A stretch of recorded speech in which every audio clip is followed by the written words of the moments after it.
वकार भट्टी, चुनाव के लिए क्या सब कुछ दांव पर लगा देंगे? जी, पहली बात ललित भाई आ रहा हूं, थोड़ा समय दीजिए। वकार भट्टी बोलिए। पहली बात कि मैंने भी आज चुनाव नॉमिनेशन कोकरनाग अनंतनाग से किया है। आज मैं आपको एक बात तो जरूर याद दिला देना चाहता हूं, जम्मू कश्मीर अब बदल रहा है। अब जम्मू कश्मीर में मेरे जैसे नौजवान, जिनको कल तक आप देशद्रोही बोलते थे, आतंकवादी बोलते थे, वो आज नौजवान असेंबलियों में आएंगे और इंशाअल्लाह अपने जम्मू कश्मीर। आपको किसने आतंकी बोला मेरे शो में? कभी मैंने बोला क्या आतंकी आपको? नहीं, आपको नहीं, लोगों की बात कर। नहीं तो लोगों की बात मत करिए ना सर, मेरे शो में बैठकर लोगों की बात मत किया करिए। आपको जम्मू कश्मीर में सड़कों पर किसने क्या कह दिया मुझे यहां मत सुनाया करिए। जो सवाल पूछा उसका जवाब दीजिए। चुनाव के लिए क्या सब कुछ दांव पर लगा देंगे क्या? मेरी बात पहले सुन तो लीजिए, आपने समझा नहीं। मैं सुन ही रहा हूं सर, मैं सुन ही रहा हूं। देखो, मैं अपना बिजी टाइम, मैं कैंपेन से आपको टाइम निकाल के दे रहा हूं, प्लीज सुन लीजिए मुझे। मैं आपको ये कह रहा हूं कि मुझे, मेरे पर, आप जानते होंगे, आपको नहीं शायद पता हो, शायद थोड़ा पता भी हो, 2019 के बाद 2 देशद्रोह के केस और 3 153 के केस बीजेपी ने बुक करवाए और 3 सब के सब डिस्चार्ज हो गए, खारिज हो गए वो केस, और मुझे जेल रखा गया।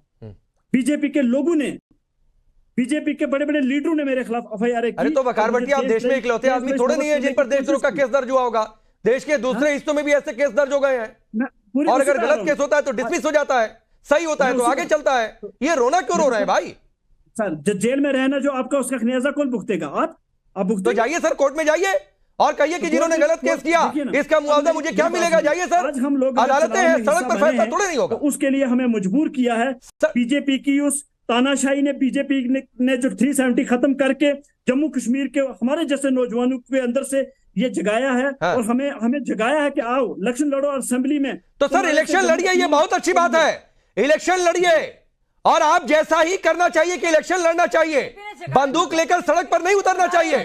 बात नहीं करने देना बीच में। मैं एक मिनट शादी आऊंगा इसके बाद, रुकिए। वकार भट्टी आप जमात पर बोलिए, जमात इस्लामी पर बोलिए। अब उसी पे आ रहा हूं ना, बोलिए। अब आपने की जमात इस्लामी की बैन, जमात इस्लामी की बात की कि जमात इस्लामी बैन है जी, उनके जमात इस्लामी के कुछ लोग चुनाव लड़ रहे हैं। मैं भी जमात इस्लामी का हूं, मैं भी जमात इस्लामी को लाइक करता हूं, मैं भी जमात इस्लामी को फॉलो करता हूं। जमात इस्लामी कश्मीर का आईना है, हर नौजवान वकार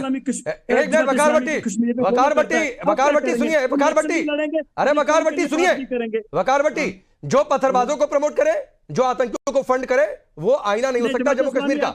सुनिए ना, वो जम्मू कश्मीर का आईना नहीं हो सकता है, उसे हमेशा प्रतिबंधित रखेंगे और उसकी जड़ें खोद दी जाएंगी इस देश में। ये याद रखिएगा, उसकी जड़ें खोद दी जाएंगी, खत्म कर दी जाएंगी इस देश में। जमात इस्लामी को आतंकवादी बोलना बंद करें। जमात इस्लामी कोई आतंकवादी नहीं है। मैंने प्रतिबंधित संगठन बोला, सुनिए, मैंने प्रतिबंधित संगठन बोला, और जिस दिन भारत की सरकार उसे आतंकवादी संगठन डिक्लेयर कर देगी उस दिन मैं भी आतंकवादी संगठन बोलूंगा।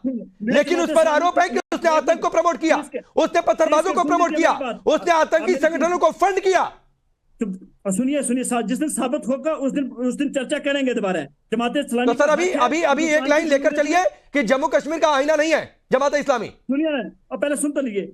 जमात इस्लामी जम्मू कश्मीर में हिंदुस्तान की जमहूरियत में चुनाव लड़ रही है, इनके लिए है ना, इनके लिए है। सुनिए, बोलिए शादिया। जहां से मैं चुनाव लड़ रहा हूँ, कोकरनाग से, वहां का यासीन मलिक, बहुत देर तक सुना। सुनिए, मैं आपको बताना चाहती हूँ, आपके दर्शकों को, सब लोग सुन रहे हैं, और ये 3 जो पार्टियां यहाँ बैठी हैं आपके सामने, ये वकार भट्टी जो कह रहे हैं कि मैं जमात इस्लामी का बहुत हम अपने हक को मांगने की कोशिश करेंगे। और मैं तो यासीन मलिक को भी कहता हूँ कि जेल से वो भी चुनाव लड़े।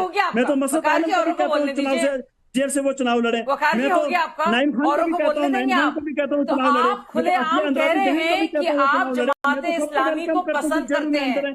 भाई साहब, आप देश से चुनाव लड़ने का पर्चा भर के आए हैं, और आप उनके साथ खड़े हैं जो अलगाववादी हैं, जो देश के टुकड़े टुकड़ों में बांटना चाहते हैं, उनके साथ आप खड़े हैं इस वक्त, और आप अभी पर्चा भर के रहे हैं। इस तरह के लोग लड़ेंगे इलेक्शन हमारे देश में, मतलब शर्म आनी चाहिए। आपने पर्चा जो भरा है ना, भारतीय सरकार के तहत भरा है, भारत चुनाव आयोग इसको करा रहा है। सुनिए, आप अलगाववादी के साथ खड़े हैं।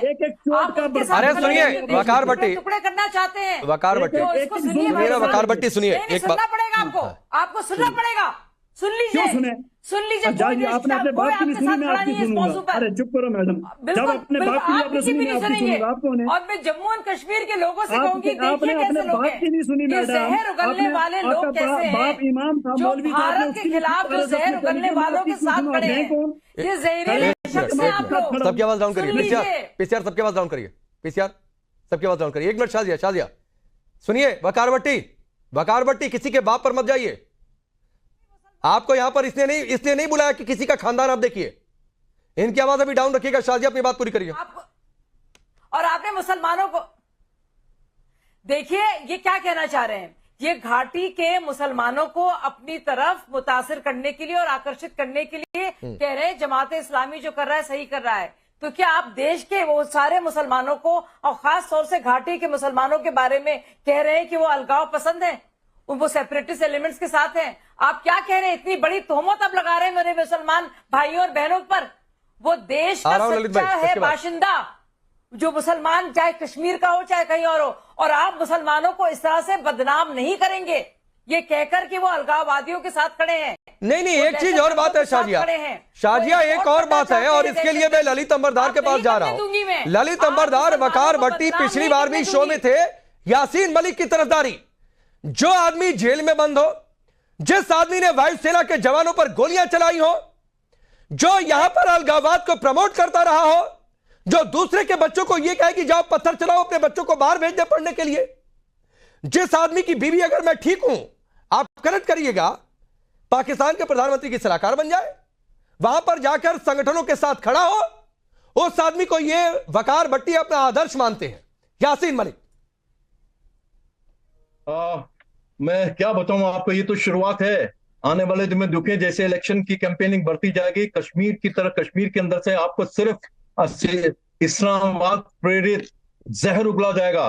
कॉम्पिटिटिव कैंपेनिंग होगी वहां पे, और किसी भी प्रकार से जो हिंदुस्तान के खिलाफ ज्यादा बोलेगा, पाकिस्तान से नजदीकी करेगा, दिल्ली से दूरी दिखाएगा, वो केले की कोशिश करेगा। क्यों? मैं नेशनल कॉन्फ्रेंस का जो अभी श्रीनगर से एमपी चुना हुआ है, उसने किसी इंटरव्यू में बोला कि आपको मालूम है जो 1990 में रिबेलियन हुआ था कश्मीर में दोबारा होगा। इंटरव्यू ने पूछा कि आप धमकी दे रहे हो? कहते नहीं, मैं इस समाज से आता हूं, यही होगा। ये है कश्मीर, जिस कश्मीर के अंदर हिंदुओं को रेपिस्ट, मर्डर, मास मर्डर खुले घूम रहे हो। आप क्या समझते हो समाज के अंदर क्या होगा? मुझे तो तकलीफ हो रही है, दुख हो रहा है उन कश्मीरी मुसलमानों के ऊपर जिन्होंने जुर्रत की 370 हटाने के बाद तिरंगा छाती पे लेकर घूम रहे थे। उनकी हालत क्या होगी? क्योंकि आपको याद होगा इख्वान मुसलमीन जिन्होंने दक्षिण कश्मीर के अंदर एक एक इन्हीं मुजाहिदीनों को खत्म करवा दिया था और उनको एक एक करके मार दिया गया। हिंदुस्तान के गाने गाते हुए, हिंदुस्तान के लिए गाने गाते हुए उन इख्वानी को मार दिया गया, उनको डकैत डिक्लेयर कर दिया गया, और हमने हमारी सिक्योरिटी फोर्स आंख पे तले हुआ। तो मुझे डर है उनके लिए जो झंडा लेके बाहर निकले थे। मुझे नहीं समझ आ रहा कि क्यों इलेक्शन हुआ। देखिए सुनिए, जिस जवाहरलाल नेहरू ने शेख मोहम्मद अब्दुल्ला को 370 देके एक सल्तनत हाथ में दी थी, उसी